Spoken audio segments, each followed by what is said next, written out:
Okay, we're now ready to install our first panel. We've got our eave trim installed. We've got our first panel hemmed, ready to go in. Okay, now you're going to see now how this all goes together. That hem hooks on that trim.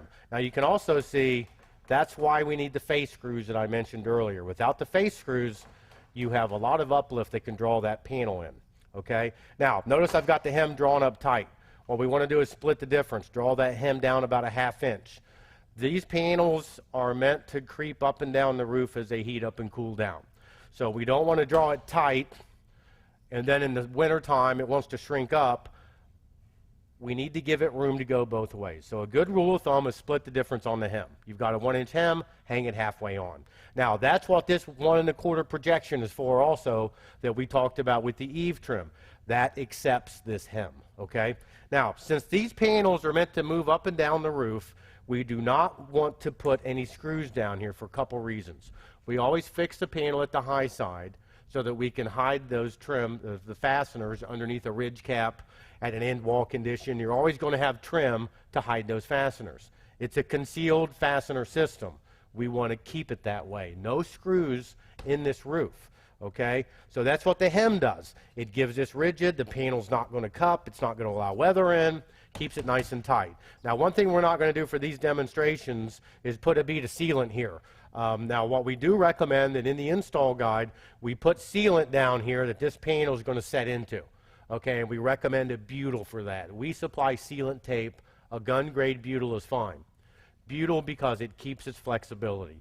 Anytime you're caulking moving parts, we recommend you use a butyl, okay, for that reason. Now, we know if it's an older home, maybe you're not square, you don't want to bring the panel over and take it flush to the edge. You want to square it with the eave, okay? And we have another video in here that shows you how to do that. Now, we've already checked some things here so that we know that we are square. But you always want to make sure you're square. Pull that down a little bit. And now what Steve's going to do is put another flathead roofing nail at the top. And what that's going to do, that's going to keep the panel from sliding. Now the panel's where it's supposed to be. It's not going to slide during construction while you're, installing the rest of the panels, okay? So now we've got our panel in. We know we're good. Now we've got wafer head screws that we're going to use, okay? There are pan head screws out there. Pan head screws are a little thicker.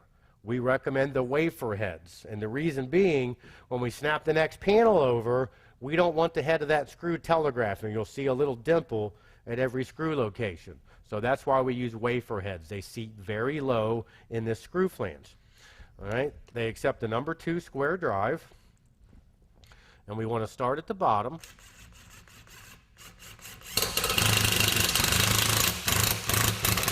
And you just want to snug it. You don't want to torque or overdrive anything on these roofs. And that's a general rule of thumb for any time you're anchoring or fastening anything on any Fabrel roof. You just snug the screws up. Now what we do, we want to put these every 12 inches. So every other slot is going to give you a 12-inch screw pattern. And again, you don't need to leave these loose. This is steel. It's going to move. Plus it has 2 vertical legs that give this a lot of rigidity, okay? So it will move. So don't feel like you have to leave them loose. Just snug them up. And that's the way it's going to go for all of these.